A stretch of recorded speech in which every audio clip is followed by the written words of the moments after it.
Oh, we had a woman come in from Maryville yesterday with two little. I'm talking today with J. Neal Ensminger. Mr. Ensminger is just an institution in our town, and I'm so happy to have you here to be able to chat with you for a little while. You grew up in McMinn County and spent a lot of years with the Daily Post Athenian, so he's very knowledgeable of a lot of history here in McMinn County. Mr. Ensminger, can you tell us a little bit about what it was like growing up here in McMinn County? Well, and let me say that I consider it a privilege to share with you for a few minutes and with my fellow McMinn Countians, and hopefully as the years go by with our fellow Americans, because I'm sure as we mark the county's 175th anniversary and you're holding interviews with celebrities and antiques like myself, that someday visitors will come by and we'll see what we were and what we did. Yes, it was quite interesting growing up in McMinn County, and when I look around now and see sometimes the things that we have accomplished and that we've done, I guess that I grow a little bit weary, and I say, well, we ought to have done this. And then when I look in retrospect to what it was when I was a child, my, we have really grown and made a difference. I was born one of 4 children to John and Lena Lowry Ensminger, and my mother was an older girl. So you see, I'm a McMinn County product. And I was born about 5 miles from Athens, the county seat as we have it now. And I tell the folks sometimes at the house where I was born that the sun only hit it at high noon. You didn't see it at the morning, and you didn't see it much after 2 o'clock. It was going down behind the ridge about the only time. But it wasn't a bad life. We learned to be, to a degree, self-supporting. We had nothing very fancy as far as living was concerned. We had enough food to eat, and just more or less as the children grew up. And then we moved from this section of the country into town, and I spent several of my early years growing up in Athens, and I have found how that the changes have happened here. It's been amazing. I lived in different sections of the city. My father seemed to always be moving in my early childhood, and we moved around to different parts of the city. And I grew up, I went to school at the old Forest Hill School, which, by the way, Ann, was the only city school in the system at that time. And we lived, when I was really coming into Forest Hill School in my earliest years of it, and tuition, it was in the city, and we lived out in the county, and the city limits were just about beyond the West End Mission area now, up on around in the neighborhood of the electric shop, Charlie Davidson's electric shop, and I lived right up on that hill. And we would go down through the meadow. There wasn't any West End Mission. There was just and there wasn't any of the community that is in that area now. You went through quite a bit of the part of the community at that time. Of course, you know, in those days you had segregation naturally, and we would go through the community where most of the blacks lived, going to the Forest Hill School. And then we had to just be playing the games that youngsters played in those days, or if you went to an occasional birthday party and had a little celebration and played astounding games like drop the handkerchief and run around in circle. And, it was a nice place to grow up, just like it's a nice place to live now. Neal, what was downtown Athens like from when you were a young boy? From that perspective. And I remember when Athens didn't have the paved streets. I remember, of course, the old courthouse. And around the courthouse there were posts with chains through the post, where that you would drive in from the country, and for that matter, not too far out of town. If someone had a fine horse and buggy or horses and this was the hitching racks were around. And I remember the wooden sidewalks, that you went up on the wooden sidewalks, up the steps, around today about where Williams Fine Men's Store is. You went up 2 or 3 steps up onto a wooden walk and walked along that street, and you had a clothing store of E.L. Woolsey's men's store out through there. And I laugh sometimes and tell the folks, and a lot of folks don't remember that. Some of your folks would, and they would recall because they've had a good part in the history. Our post office at one time was on the corner of Washington Street. And it had 2 entrances, or you could maybe use an entrance and exit on each one of them. And thus went along the wooden walk, and you would go in the door and then visit the window in the box section and out the other door and down the steps out on the other side. And then early along in those days when I was in school up at Forest Hill, why, at noon we would go downtown and go to Dr. Miles Riddle's store. It was out near the post office and out on the corner, and we would go down to there at noon. Remember that. And then there was a wooden walk and an overhead along on the east side of the square where the Chamber of Commerce is.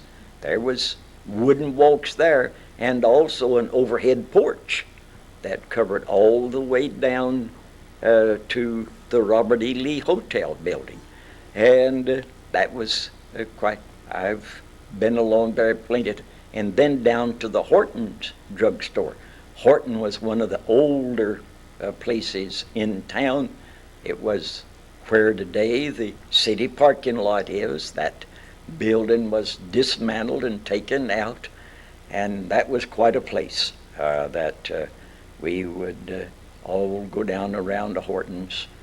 One incident comes to my mind now that sounds that when the World War I ended and school was dismissed for the day and children were all pouring, and we went down to the Horton drugstore, and Mr. Joe K. Horton was a little fellow with a white goatee and wore his little cap, and he went upstairs to the storage room of the drugstore and got out what would have been Christmas paraphernalia, including crank sound makers and noise makers, and just forgot and gave them to the kid. And we celebrated the end of the war. I got that, but I remember Horton's drugstore very well. Over on the other side of the downtown square, on the west side, was a store that was D.M. Owen and Company, a clothing store. And as I said, I lived up on the hill at that time on the old Athens Decatur Pike, and is up there. And I carried lunches to Will and Carol Blair, who worked in the store, and they would pay me the whole sum of 6 cents a day to bring their lunches to them. And I'd cut through the courthouse yard and go over to Horton's. And some days I would buy a package of gum, chewing gum, and was in a little box about the size of today's $50, maybe $1. And it had 5 pieces of gum in it. It cost a nickel, and so you saved a penny. And other days I had to spend the whole 6 cents because the little Western magazine, Young Wild West, was a comic Wild West, and a patriotic magazine was the Liberty Boys of '76, and they cost 6 cents an issue. So I'd carry the dinners, and some days I'd get chewing gum, and other days I'd get a book. But growing up was fun. Good for you. Well, you know, Neal, I've heard so many people say that we have one of the few existing soda fountains here in Riddle Wallace today. So I guess you remember, do you remember some of the... I remember when the soda fountain was out on the corner after the post office moved. Then that corner changed quite a bit. But Riddle's was out there, and Riddle had a soda fountain, as did... I don't know which one is in Riddle and Wallace, probably from the Riddle store. But there was also a soda fountain in the Horton drugstore down on the corner. And so I imagine, but I remember both of them. I remember very well. Howard Bales was a good soda fountain man at Riddle's before he became... He liked to go down there. Before he went to Mayfield's. Howard was an excellent soda fountain man at Dr. Miles Riddle's store. Yeah, I remember those soda fountains. And then Dr. Julian's had a soda fountain. And the Julian drugstore is just about where the travel agency is today, right by the Riddle and Wallace on the north side of the square. That it was there. And Julian had a good soda fountain. And you had chairs and booths down the side of the wall, and and you could get ice cream in big cones. They even had a soda fountain in the Herd drugstore. So there's several. And which one is surviving there, I don't know, but I imagine that's the one that was at Dr. Riddle's store. And it was a good one, and as a historic fountain. Oh, it is. Well, do you remember the trolley? I do not remember it as far as seeing it or something, and I worry about it. I've seen pictures of it. The late Ms. Elizabeth Bogus, Patsy Cox, her daughter, may still have a picture of that trolley. I am not sure. Elizabeth did have, Ms. Bogus, and I have used that in showing it to Athens in another era. I know about it. The trolley started up in the neighborhood of Wattenbarger's store, which, by the way, is a story within itself. L.W. Wattenbarger was a premier merchant and way ahead of his time, and gave Athens actually its first shopping center, because he had under one roof grocery and dry goods and hardware, and then it just didn't extend it, restaurant, barbershop, automobile agency. He was way ahead of his time. And right across the street from him was a mill that ground meal and all of that. So, but the trolley was even before Mr. Wattenbarger's day. But it started up there somewhere in that neighborhood, and I came down on a track across where the Southern Depot is now gone, and I don't want to get into that. I grieve, and I go sometime and find it. We dismantled that Southern Depot. I didn't even know it was being done until it was same as demolished. I've always regretted that we didn't keep that. But anyhow, the trolley came off of that distance and went downtown and came by the Trinity Church, what is now Trinity Methodist Church, and downtown, and turned at the corner of the intersection of Washington and Jackson Streets there, and went left and out toward the Baptist Church. But it had to stop out near the First Baptist Church, because that is Mr. Tobe Geddes' cornfield. it had to stop there. And then the team was unhooked from that end and pulled around and hooked on to the other end to take it back. And the reason that I have been told about it, Howard Bales' mother, Aunt Julia Bales, Howard and I are first cousins, and she told me that she came with her father, my grandfather, Charles Ensminger, in from the country, and tied up his horse and buggy up at near the Wattenbarger store area, and she rode the trolley downtown to get her wedding dress from Robeson Company, which was a store along on the street on the north side of the downtown square, and that when she bought the clothing that she was going to wear, that Mr. Robinson pitched in as her accessory, elbow-length white gloves. Oh, my. But so I've heard her, she's told me stories of the trolley.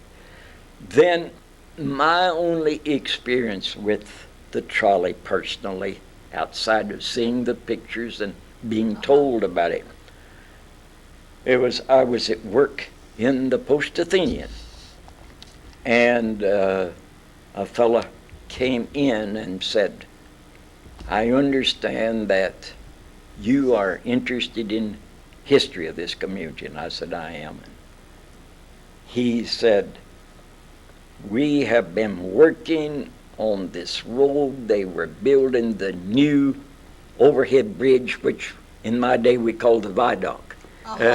But he said, "We're there, and we have uncovered a piece of railing that looks like a railroad track." And he said, "I thought that if you would like to have it, you could come up there and get it, because I've been told that you," and I went, and during the time that he came to see me and that I got back, the construction workers hauled off another load, and I never got the railing. Oh, my. But the trolley was there, yes. Well, Neal, that's some interesting stories there. Do you remember a lot about the 4th of July growing up here? Any special celebrations the county had? We did celebrate. 4th of July was a big celebration. And, of course, the day in which we live now, excuse me, has changed so drastically that oftentimes now families celebrate their own individual celebrations, where we used to have community-wide picnics and celebration and speeches made in the courthouse yard and watermelon slicings, and all of that, and that you would have a big, really a patriotic fervor that frequently today isn't there too much unless it has to be. And it was more or less kept alive by that. You'd have parades, and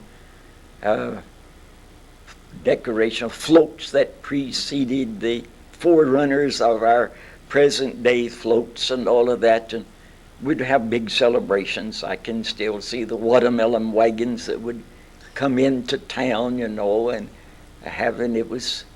it's quite a time. And everybody, youngsters were running around here and there, just having a great time. And then when it came time to calm down and be stirred, patriotic, usually you had some visiting speaker, maybe a senator come in, or something that way.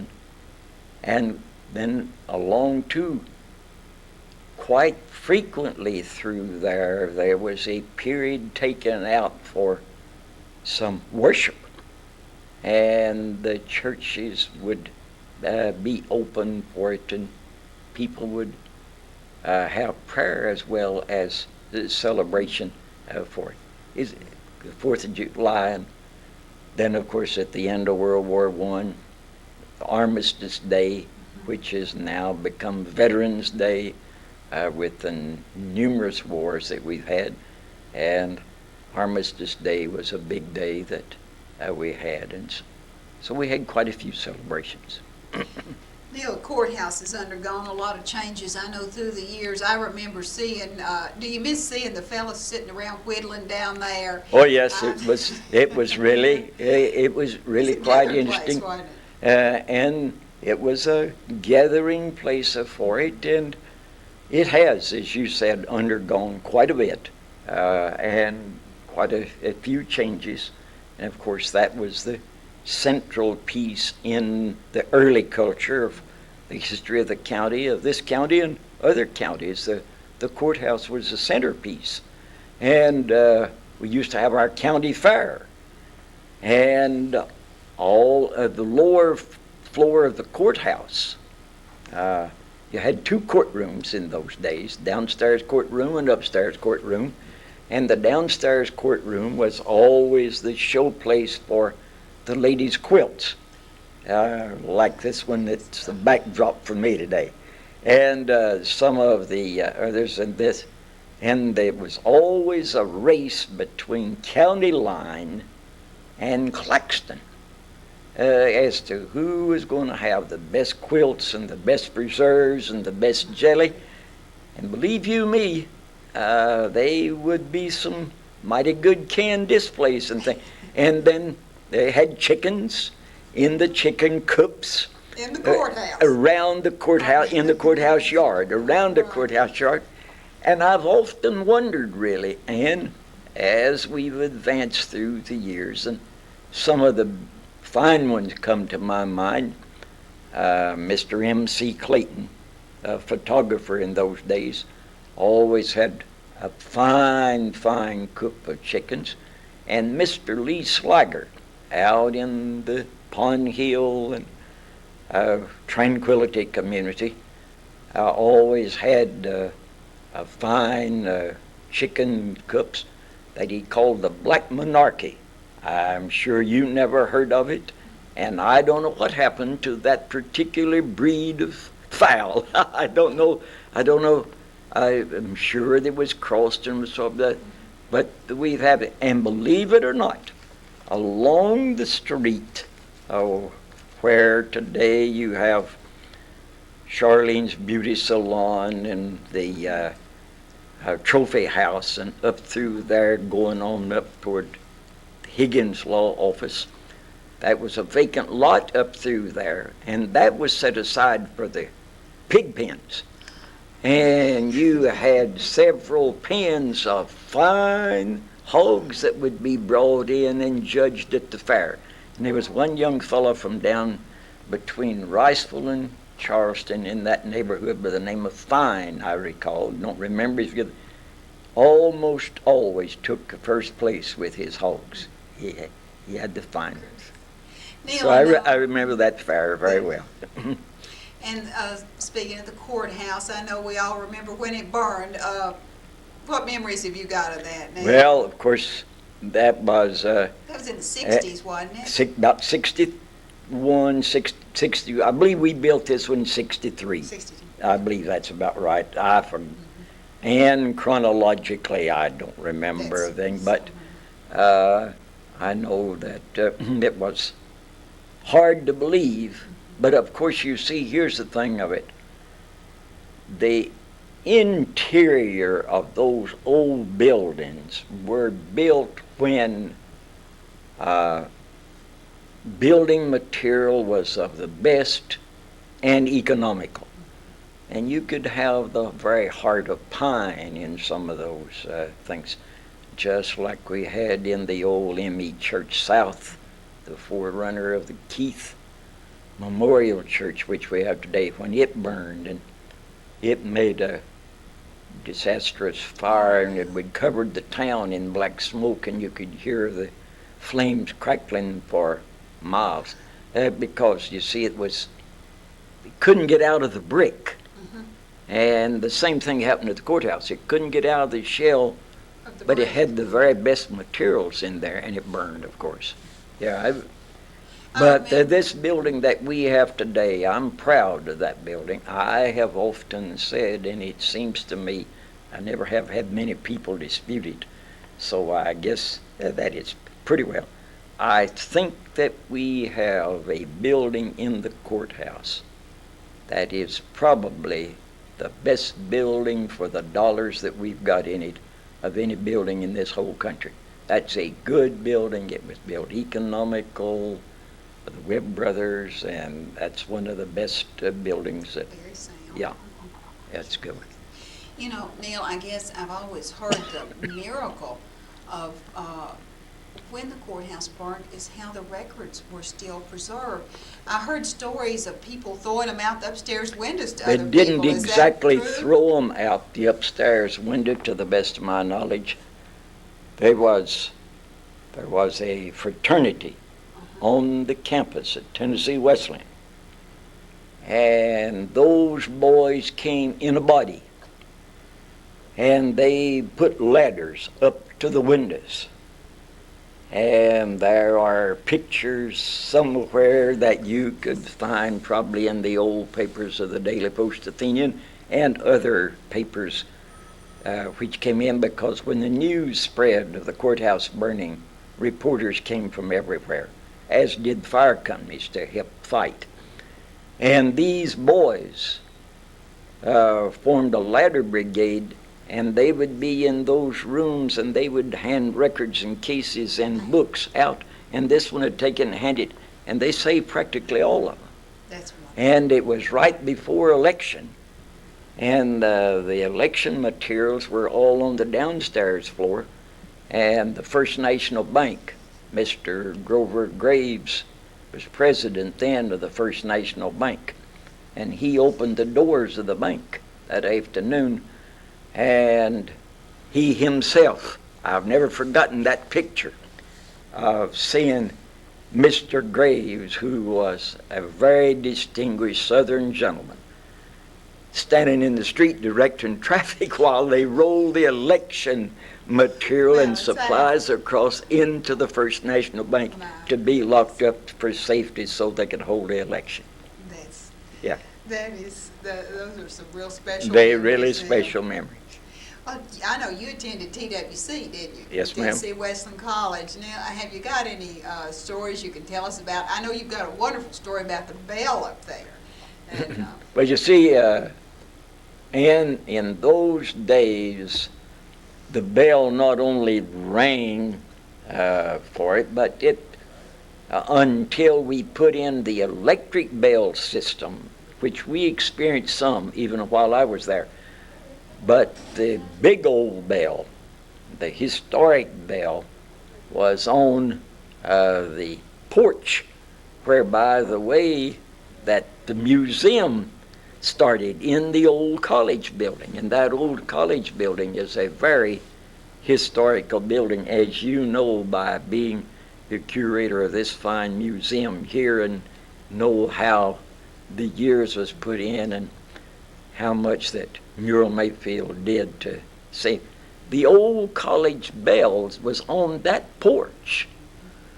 And I had the privilege of talking to President Robb when they had the Myrna Pfeiffer Library, and I told him I felt like that we ought to save that bell, and he agreed with me, and they put that bell that was on that porch into the bell tower of Myrna Pfeiffer Library. And it had been there for all these years, and then one day somebody decided to ring it or something and found it wasn't there.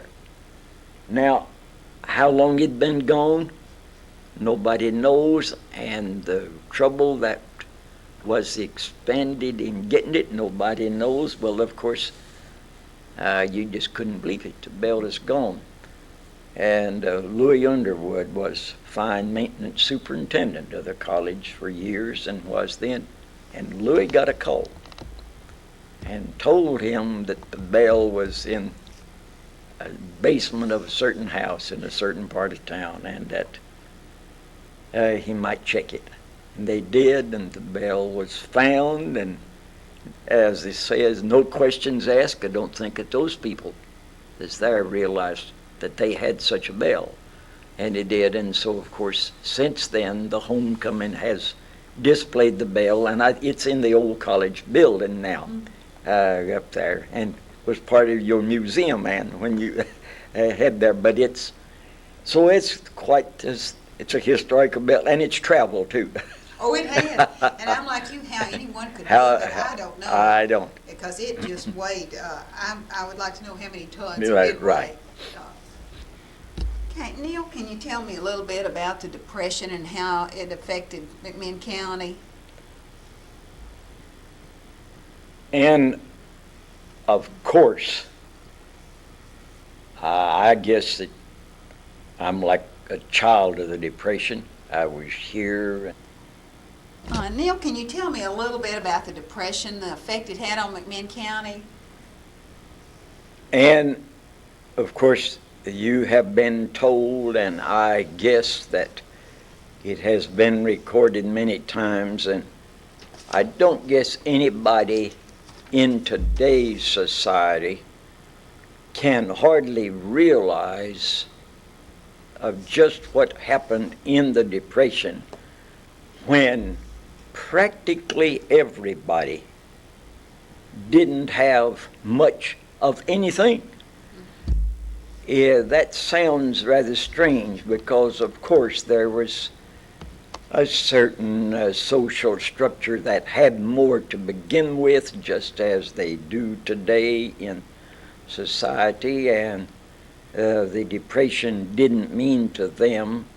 But one of the stories that I recall, that I think perhaps, and I have used this some in talking to schools a little bit and through the years, and maybe it would be good for us to review it in our history now. I'm not even sure that you remember what a peck of meal is. A peck of meal is 12 pounds. You go to the store today to do your own shopping, and you can get a 5-pound bag of cornmeal and maybe a 2. But in the days of the Depression, a peck of meal was 12 pounds. And one of the stories that I have used that I think will help give you what the Depression was like was that Mr. Frank Walker was a good miller in the old Mouse Creek Mill out here going on the road toward McMahan Calvary Church and the McMahan Cemetery, and the Mouse Creek Mill was there, and Mr. Walker was a good miller.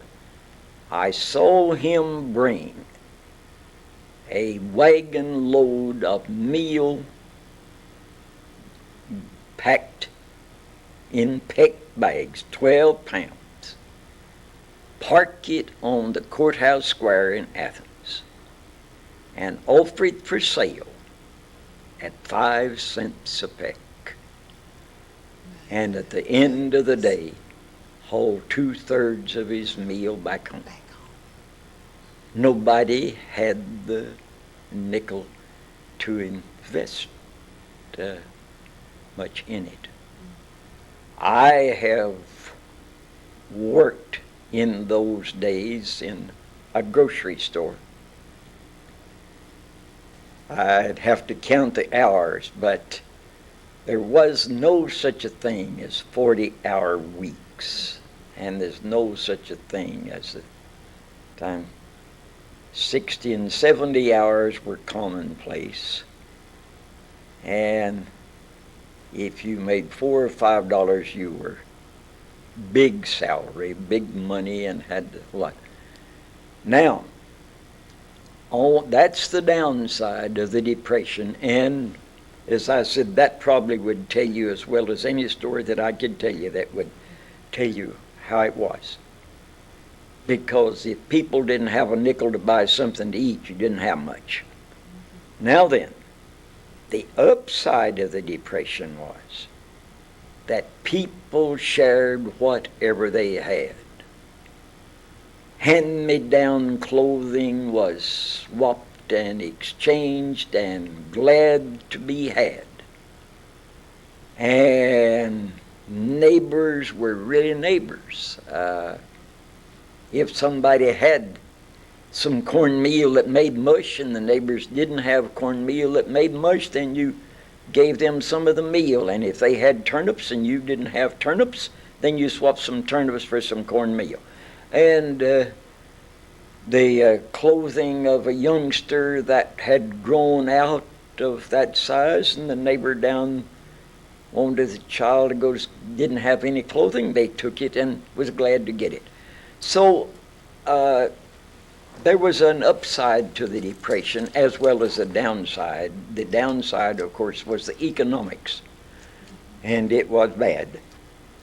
The upside was the sharing of the good nature that lies a little bit in all of us. Sometimes it's sort of dormant, but it comes out when it has to. And it had to come out in the Depression, and we lived together and got along pretty good. So recycling's not a new thing for us today. That was a big part of the Depression. That's era, right. wasn't it? That's right. So, Neal, what do you remember about World War II and the people here in McMinn County and how they were affected by it? I know there was a lot of sadness, wasn't there, with the families who had young men serving. Indeed there was, but McMinn County had one of the finest responses, if you can use that term, to a terrible situation, and war is always terrible, nobody wants that. But Athens had as fine a response, and McMinn County as fine a response as anybody ever had. This, well, by the way, backing up just a little, all the way back to the very earliest days in Civil War times, McMinn County has produced its share of fighting people, companies of some of the wealthy landowners would even furnish their own companies of men and horses.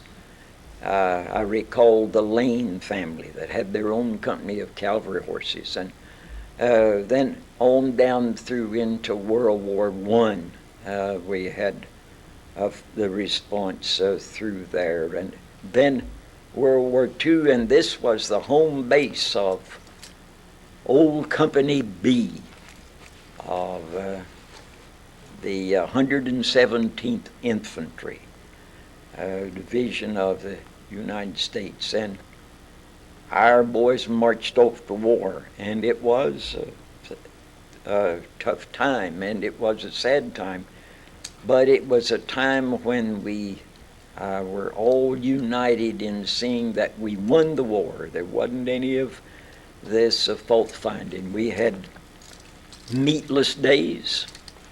You had sugarless days, and we had rationing for automobile tires, automobile gasoline, and you had ration cards, and you had to buy, and people all shared in it. Here and there, of course, you'll always have somebody that will abuse something and take some graft, but I'm speaking as a whole. and McMinn County's fighting men and women, because McMinn did have its share of women that went to war, not only in the factories, but also that they actually joined into the service. We had women that went into the armed forces and the WACs and also into the Navy. And so we had people here. The county responded. Tennessee's always been a volunteer state, and McMinn County has always furnished its share, and it did in World War II. And of course, when they came home with the record, McMinn County has the distinction of having more men elevated from the ranks of private into the ranks of officers than any company probably. And they were elevated during the time of the war on the battlefields. So they've done well. And we're proud of them. And backing up just one quick second, I remember of the World War I.